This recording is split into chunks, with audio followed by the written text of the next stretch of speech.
दोस्तों देख सकते हैं मैं हूं अभी फ्लिपकार्ट में और यहाँ पे देख सकते हैं मैं 1 लाख का लोन लेने के लिए एलिजिबल हूँ। वही बात करें ईएमआई का तो 9,897 रुपये 12 महीने के लिए मेरा यहाँ पे ईएमआई लगेगा। मैं यहाँ पे डिटेल पे क्लिक करता हूँ तो पूरा डिटेल यहाँ पे दे चुका है ये कि आखिर मैं यहाँ से अगर 1 लाख का लोन लूँगा तो कितना प्रतिशत इंटरेस्ट रेट ये मुझसे लेगा, यानी सारा डिटेल आज की इस वीडियो में मैं आपको लाइव बताने वाला हूँ। और वीडियो के लास्ट में मैं आपको ये बताऊंगा कि आपको फ्लिपकार्ट से लोन लेना चाहिए या फिर नहीं। मैं पूरा इसका जो भी बेनिफिट है जो भी हानि है सब कुछ बता दूंगा, फिर आप डिसाइड कीजिएगा कि आपको फ्लिपकार्ट से लोन लेना है या नहीं। लेकिन मैं आपको विश्वास दिलाता हूं कि अगर आपने इस वीडियो को पूरा देख लिया तो आपको सारा डिटेल समझ में आ जाएगा कि कितने का लोन लेते हैं तो कितना रुपया चुकाना पड़ता है, कितना इंटरेस्ट लगता है, क्या प्रोसेस है, सब कुछ।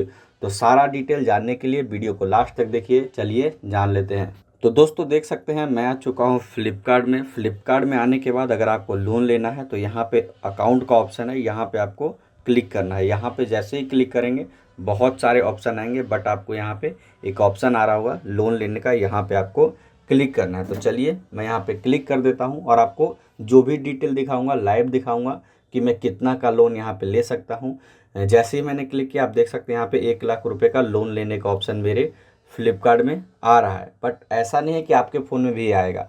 पहली बार अगर आप लोन पे क्लिक करेंगे तो कुछ डिटेल मांगेगा, जैसे कि पैन कार्ड, मोबाइल नंबर, क्या काम करते हैं, कितना सैलरी मिलता है, उसके बाद ही डिसाइड करेगा कि आपको कितने का लोन मिलेगा। तो मैं यहाँ पे 1 लाख का लोन लेने के लिए एलिजिबल हूँ।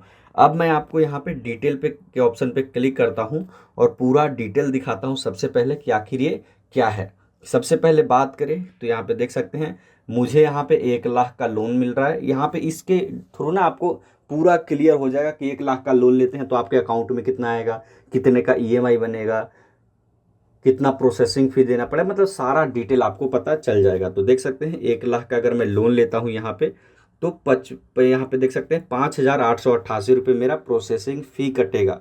और उसके बाद मेरे अकाउंट में कितना आएगा, सिर्फ 94,112 रुपीज़, यानी 94,112 रुपये मेरे अकाउंट में आएगा। ये भी आपको समझना चाहिए। आप कहीं से भी लोन लीजिए आपका प्रोसेसिंग फ़ी कटता है, तो यहाँ पे भी अगर आप 1 लाख का लोन लेंगे तो सिर्फ 94,112 रुपये आपके अकाउंट में आएगा। अब बात करें मंथली ईएम का, ये जो मैं 1 लाख रुपए ले रहा हूँ उसका मंथली ईएमआई 9,897 रुपया है, जो कि 12 महीने कटेगा। अब बात करें मेन मुद्दे का कि अगर आप यहाँ से लोन लेते हैं, फ्लिपकार्ट से लोन लेते हैं तो आपको कितना चुकाना पड़ता है, यानी कितना इंटरेस्ट रेट लगता है। सबसे पहले अगर आप लोन लेने जाते हैं तो सबसे पहला सवाल होता है कि कितना इंटरेस्ट रेट मुझे इस लोन पे देना पड़ेगा। तो देख सकते हैं इंटरेस्ट रेट की बात करें तो 2.75% यहाँ पे मंथली है। तो आप लगा सकते हैं इसको 12 से गुना करके, यानी ये हमारा 2.75% मंथली इंटरेस्ट रेट लग रहा है। अब बात करें मेन मुद्दे का कि अगर आप 1 लाख रुपए लेंगे तो टोटल आपको 1,18,764 रुपये पे करना पड़ेगा फाइनली, अगर देखा जाए तो, क्योंकि इंटरेस्ट रेट इनको देना पड़ेगा आपको। तो ये सारा मिला के 1 लाख लेते हैं तो 1,18,764 रुपये आपको ईएमआई के थ्रू या फिर कुछ भी कहिए, इंटरेस्ट रेट का जो ब्याज कहते हैं उसके थ्रू आपको टोटल 1,18,000 देना पड़ेगा। तो ये तो था दोस्तों लोन के बारे में सारा डिटेल। अब बात कर लेते हैं कि आपको यहाँ से लोन लेना चाहिए या नहीं। मैं कुछ आपको पॉइंट दे देता हूँ। वैसे तो दोस्तों इसके बहुत सारे पॉइंट हैं, बहुत सारे लाभ हैं, बहुत सारे हानि हैं, बट मैं आपको कुछ यहाँ पे इंपॉर्टेंट बातें बताता हूँ। सबसे पहले सुविधा के बारे में बात करें तो ऑनलाइन अगर आप लोन लेते हैं जैसे फ्लिपकार्ट से तो विदिन मतलब आधे घंटे के अंदर आपके अकाउंट में पैसे आ जाएगा। सुविधा का मतलब ये है कि जैसे मान लीजिए कि आपको अर्जेंट पैसे की ज़रूरत है, जैसे कोई भी इमरजेंसी आ जाती है, कोई भी सामान आपको खरीदना है अर्जेंट में, अभी जा रहे हैं, कोई ऑफ़र चल रहा है और आधे घंटे 1 घंटे में आपको पैसे चाहिए। तो ऐसा तो है नहीं कि अगर आप बैंक में जाएंगे लोन के लिए तो आधे घंटे में हो जाए, वहाँ पे तो बहुत लंबा प्रोसेस है, दौड़ना पड़ेगा, भागना पड़ेगा।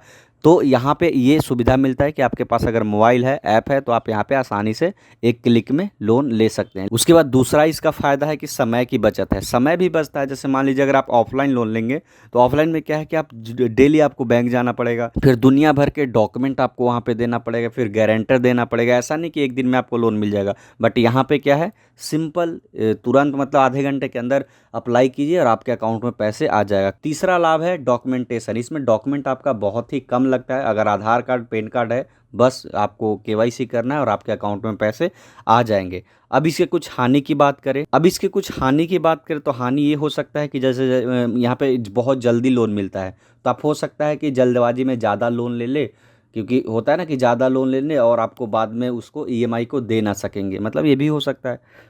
उसके बाद यहाँ पे कुछ हिडन चार्जेस होते हैं, हाई इंटरेस्ट रेट आपको यहाँ पे देना पड़ सकता है, क्योंकि आपको पता है कि पर्सनल लोन ले रहे हैं, तो आप तो ऐसा तो है नहीं कि मतलब कम रेट में मिल जाएगा, क्योंकि पर्सनल लोन बैंक से लीजिए, ऑनलाइन लीजिए, ऑफलाइन लीजिए, हमेशा हाई रेट होता है, क्योंकि इसमें कोई भी सिक्योरिटी डिपॉजिट कुछ भी आपसे ये मतलब नहीं लेते। जैसे मान लीजिए आप गोल्ड लोन लेंगे तो लोन के लिए आपको गोल्ड जमा करना पड़ता है, वही आप अगर होम लोन ले रहे हैं तो उसमें भी आपको घर के कागजात जमा होता है, बट यहाँ पे बिना किसी सिक्योरिटी के लोन मिल जाता है, इसीलिए यहाँ पे इसका इंटरेस्ट रेट हाई होता है। अब एक और बात मैं आपको बता दूं, कब आपके लिए सही रहेगा, यानी कब जैसे मान लीजिए होता है ना कि अगर आपको लोन लेना है फ्लिपकार्ट से, तो कब आपके लिए सही है।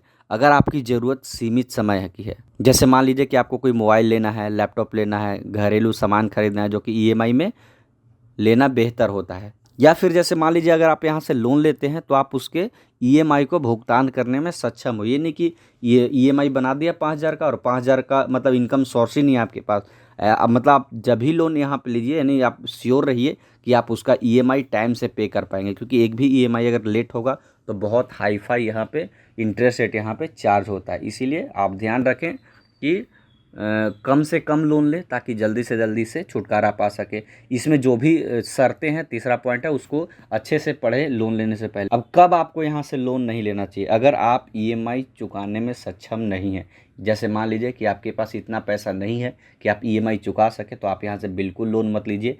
क्योंकि यहाँ पे क्या है कि एक बार आपने लोन ले लिया तो उसका सारा ईएमआई टाइम से चुकाना पड़ेगा, वरना आप पे हाई फाई यहाँ पे इंटरेस्ट रेट चार्ज किया जाएगा। उसके बाद दूसरा है, आप किसी शौक या गैर ज़रूरत चीज़ों के लिए लोन ना लें। अगर हाई इम्पोर्टेंट है, बहुत ज़्यादा ज़रूरत है, तभी लोन लीजिए, वरना आपको यहाँ से लोन लेने की ज़रूरत नहीं है।